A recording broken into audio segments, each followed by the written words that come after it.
एक बार की बात है, कई सालों पहले सोनापुर गांव में एक भयानक हवेली थी, जिसके बारे में तरह तरह की अफवाहें फैली थी। हर किसी का मानना था कि उस हवेली में कोई चुड़ैल का साया है। काफी बार गांव वालों को वहां पर चुड़ैल के होने का एहसास भी हुआ था। एक बार गांव के लोग गांव के चौराहे पर बैठकर सभी हवेली के बारे में बात कर रहे थे। अरे भैया, हवेली में भूत का साया है। मैंने खुद पेड़ों से फूलों को उड़ते हुए खुद हवेली में जाते हुए देखा है। अरे नहीं कर लो भैया, वहाँ भूत का नहीं, वहाँ पर चुड़ैल का साया है। मैंने 2 पायलों की आवाज सुनी है। अरे सुनील चचा, भूत चुड़ैल नहीं, वहाँ तो राक्षस है, राक्षस। मैंने देखा, मेरी गाय का दूध अपने आप निकलकर बर्तन में चला गया भैया, और फिर बर्तन हवेली में। बात तो सही है, मैंने भी हंसने की बहुत सी आवाजें सुनी हैं। जमींदार साहब, आपको हवेली और गांव के बीच में मजबूत दीवार बना देनी चाहिए। कम से कम ये भूत हमारे बच्चों को तो नुकसान नहीं पहुंचाएंगे। न जाने हवेली में भूत है कि चुड़ैल, लेकिन एक बार जब मेरे पति लकड़ियां काट रहे थे तो उनकी कुल्हाड़ी नीचे गिर गई। अचानक कुल्हाड़ी न जाने कैसे उड़ते हुए वापस उनके हाथ में आ गई। मेरी तो डर के मारे जान ही निकल गई थी। हाँ बिटिया, सच कहती हो, वहाँ कोई है जिसने हमारी सहायता की। मेरी पोती तालाब में डूब गई थी। अचानक तेज हवा चली और मेरी बेटी तालाब से उड़ती हुई बाहर आ गई। देखो भाइयों, मेरा बेटा अमेरिका से वापस आ रहा है। कुछ दिनों के बाद वो वापस चला जाएगा। उसे इन सब घटनाओं के बारे में खबर नहीं होनी चाहिए। उसके जाने के बाद मैं ये दीवार पक्की करवा दूंगा। गांव के ही किसान का बेटा भीखू खाद लेने शहर जा रहा था। रास्ता हवेली के सामने से ही गुजरता। जब वह हवेली के आगे से डरता हुआ पहुंचा तो उसने देखा एक सुंदर सी लड़की उसके सामने आकर खड़ी हो गई। तुम कौन हो और यहाँ क्या कर रही हो? तुम्हें नहीं पता ये हवेली भूतिया है, यहाँ रहना खतरे से खाली नहीं। मेरा नाम किरण है, मैं तो यहीं रहती हूँ। हम यहाँ आते जाते हैं, भूत तो नहीं देखा हमने कभी। अच्छा, पर ये तो भूतिया हवेली है और लोग कहते हैं यहाँ भयंकर चुड़ैलें रहती हैं। ये सब सुनकर भीखू मन ही मन डरने लगा। उसके दिमाग में यही चल रहा था कि जो कुछ भी आज तक उसने सुना वो सच है या झूठ। तभी किरण बोली, तुम्हें पता है मैं हवेली में ही रहती हूँ। अब ये क्या कह रही हो? पूरा गांव जानता है कि इस हवेली में भूत चुड़ैल रहती है। तुम चुड़ैल भूत जैसी चीजों पर विश्वास रखते हो? मैं फालतू में ही इतना सोच रहा हूँ। ये लड़की होकर भी नहीं डर रही। ये भूत चुड़ैल मन का वहम है, ये सच्चाई थोड़ी ना है। आओ, तुम्हें मैं अपने बाकी लोगों से मिलवाती हूँ, इससे तुम्हारा डर हमेशा के लिए खत्म हो जाएगा। भीखू किरण के पीछे पीछे चलने लगा कि अचानक उसे जोर का धक्का लगा और वह हवेली की पहाड़ी से नीचे गिर गया। गांव वाले तुरंत दौड़ते हुए भीखू के पास आए और पूछने लगे क्या हुआ। तभी भीखू के मुंह से बस ये शब्द निकले, हवेली, लड़की, किरण, हवेली।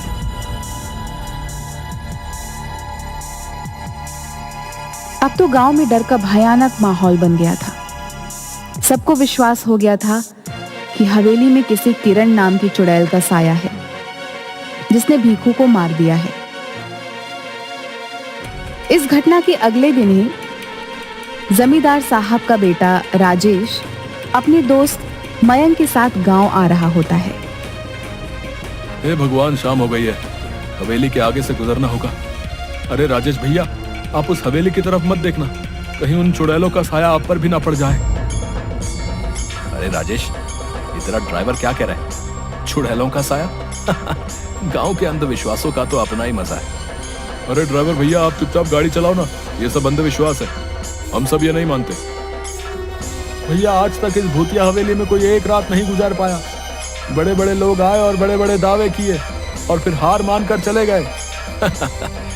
अरे हम पढ़े लिखे लोग हैं, अमेरिका से आए हैं, हम इन सब बातों को नहीं मानते। ये सब अंधविश्वास है। अगर हमें सचमुच भूत प्रेत देखने को मिल जाए तो इन छुट्टियों का मजा आ जाएगा। क्यों राजेश? क्या हुआ बिरजू? अरे ये गाड़ी के आगे इतने सारे फूल कैसे पड़े? लगता है किसी ने हमारा स्वागत करने के लिए रखे। तो यहाँ रुकना खतरे से खाली नहीं भैया। मैंने अभी अभी किसी को यहाँ से जाते हुए देखा है। ये सब हवेली की चुड़ैलों का काम है। अरे तुम गांव वाले भी कमाल हो, हैं? खुद ही सब कुछ करके शर्मिंदा हो जाते हो। मैं सब जानता हूँ, गांव वालों ने ये फूल बिछाए होंगे, लेकिन अब अपना नाम बताना नहीं चाहते। राजेश भैया, मैं झूठ नहीं बोल रहा। जब आप हवेली में एक रात बिता लेंगे तो आपकी सोच भी बदल जाएगी। यार बिरजू, तुम पहले घर पहुंचाओ, बाद में देखेंगे। अभी तो बहुत जोर से भूख लगी है। मेरे पेट में तो हाथी, चूहे, भूत, प्रेत सब दौड़ रहे हैं।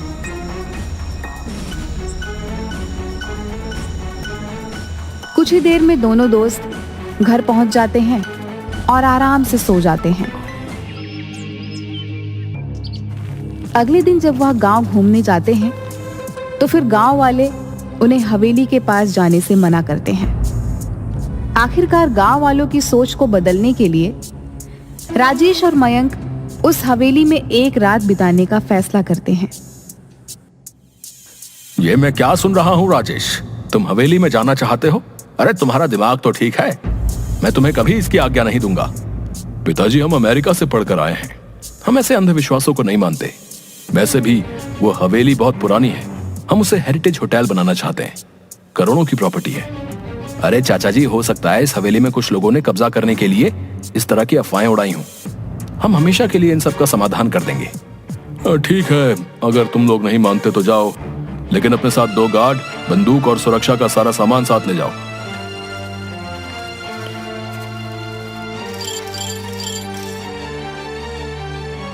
आप लोग सो जाइए, हम सब बाहर ही बैठे हुए हैं।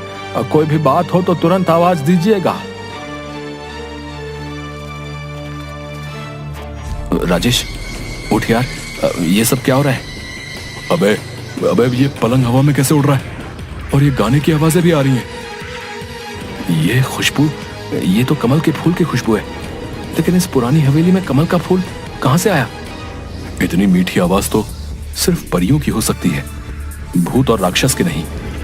या फिर हम लोगों को डराने के लिए ये किया जा रहा है।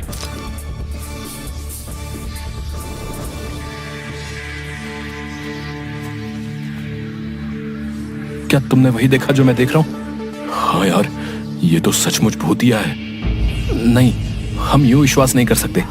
मुझे तो लगता है कि ये कोई ऐसा बंदा है जिसे इस टाइप के हॉरर इफेक्ट के बारे में बहुत कुछ पता है। चलो हवेली की लाइब्रेरी में चलते हैं, कुछ तो मिलेगा।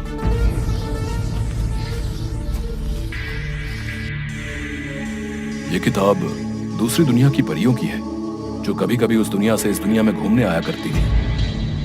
150 साल पहले यह हवेली उन्हीं परियों का अतिथि गृह हुआ करता था, जहां पर वे अपना समय बिताने आया करती थी। अतिथि गृह क्या होता है? Guest house. यानी कि हम लोग एक परियों के गेस्ट हाउस में हैं। वाह भाई, ये तो कमाल हो गया। मेरा ख्याल है हमें बिना आवाज किए चुपचाप देखना चाहिए कि असलियत क्या है, क्योंकि अभी तक हमें परियां नजर नहीं आई हैं।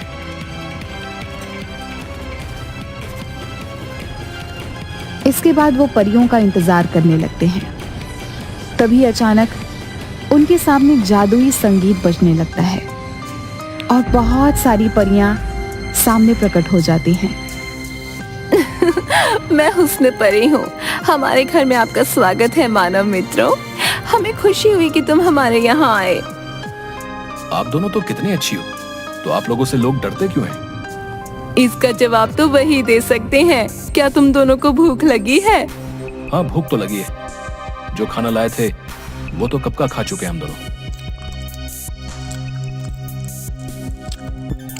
क्या तुम हमारी मदद करोगे इस हवेली की सफाई करने में? हाँ, क्यों नहीं। आवाज सुन जब गार्ड धीरज और मुन्ना अंदर आता है तो उसे मयंक और राजेश उड़ते हुए दिखाई देते हैं, पर परियां नहीं दिखाई देती। वो डर कर उन्हें छोड़कर वहां से भाग जाते हैं और जमींदार के पास पहुंचते हैं। जमींदार साहब, गजब हो गया। लगता है राजेश भैया और उनके दोस्त को भूतों ने अपने कब्जे में कर लिया। वो दोनों हवा में उड़ रहे थे। हे भगवान, अब क्या होगा? मेरे बच्चों को प्रेतों ने अपने कब्जे में लिया है। भूतों ने नहीं, चुड़ैल ने किया है। क्योंकि वहां से लड़कियों की आवाजें आ रही थी, वो गाना भी गा रही थी, हमने पायलों की आवाज भी सुनी। सभी गांव वाले बुरी तरीके से डर जाते हैं। मयंक और राजेश अगले दिन जैसे ही सूरज उगता है, उन दोनों परियों को अलविदा कहते हैं। हम पर विश्वास करने के लिए धन्यवाद राजेश और मयंक, लेकिन गांव वाले हम पर भरोसा नहीं करते। इस हवेली से हमारी यादें जुड़ी हैं, इसलिए जब भी मन करता है तो कुछ वक्त बिताने हम यहाँ आ जाते हैं। लेकिन भीखू पर हमला तो सुबह हुआ था। मैं यही बताना चाहती हूँ, भीखू पर हमला हमने नहीं किया। हम तो सिर्फ गांव वालों को शहर से भागकर आए हुए तस्करों से बचाने की कोशिश कर रहे थे, जो सुबह के समय इस हवेली में छुपे रहते हैं और रात को तस्करी के लिए निकल जाते हैं। परियां राजेश और मयंक को बताती हैं, उस दिन जिस दिन पहाड़ी से गिरकर मर गया, उस दिन परी उसकी रक्षा कर रही थी, लेकिन सिर्फ भीखू को ही दिखाई दे रही थी। जब तस्करों ने भीखू को हवेली की तरफ आते हुए देखा तो उन्होंने उसे पीछे से धक्का दे दिया ताकि उनका रहस्य किसी और को न पता चल जाए। तो क्या तस्कर आपको नहीं देख सकते? नहीं, हमें सिर्फ वही देख सकता है जिसके आगे हम अपने आप को खुद दिखाना चाहें। हमने गांव वालों को तस्करों के बारे में बताने की काफी कोशिश की, लेकिन डरपोक गांव वाले हवेली में नहीं आए। आपको परेशान होने की कोई जरूरत नहीं है। आपने हमारे गांव की रक्षा के लिए इतने सालों तक हमारा साथ दिया है। आपकी सच्चाई हम सभी गांव वालों को बताएंगे और हम सभी गांव वालों के साथ अगले हफ्ते दीपावली मनाने यहाँ आएंगे।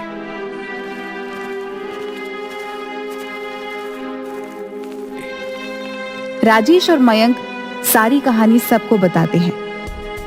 पुलिस को तस्करों की सूचना दे दी जाती है।